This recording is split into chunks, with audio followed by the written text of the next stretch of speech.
આ 6 મહિના પહેલા રોડ બનાવેલો છે અને આ જુઓ તમે આ નીચે આવી જ દશા છે, આવી દુર્દશા છે. સિમેન્ટ અને રેત, એટલે સિમેન્ટ તો વાપર્યો જ નથી.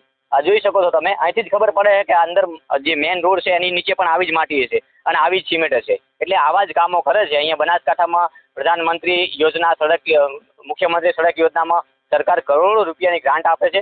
એ ગામડાને વિકાસના પંથે લઈ જવા માટે ગ્રાન્ટ આપે છે. તમારા છોકરાઓ જીવાડવા માટે નહીં, તમારા ખીચા ભરવા માટે નહીં, તમારે તમે જે ધંધો કરી રહ્યા છો ને એ ધંધો કરવા માટે નહીં. તમે બીજાના છોકરાને અકસ્માતમાં ધકેલીને તમે તમારા છોકરાઓ જીવાડવા માંગો છો, તેવા તો તમે રસ્તાઓ બનાવો છો. તો શું કામ ટેન્ડર ભરો છો? તમારામાં તેવડ નથી. તો આવા ભ્રષ્ટ કોન્ટ્રાક્ટરો દ્વારા અને ભ્રષ્ટ અધિકારીઓના હાથ નીચે જ્યારે આ કામ થઈ રહ્યા છે બનાસકાંઠાનો, કે આવી રીતે વિકાસ નહીં થાય. વિકાસ કરવા માટે તટસ્થતા જોઈશે, વિકાસ કરવા માટે મજબૂત કામ જોઈશે, વિકાસ કરવા માટે માથે ઉભા રહીને કામ કરાવે એવા અધિકારીઓ જે છે, ત્યારે બનાસકાંઠાનો વિકાસ થશે. સરકાર રૂપિયા તો બહુ આપે છે સરહદી વિસ્તારના વિકાસ માટે, પરંતુ આવી જ રીતે જો આવા ભ્રષ્ટ કોન્ટ્રાક્ટરો અને ભ્રષ્ટ અધિકારીઓ છે તો શું વિકાસ થવાનો છે?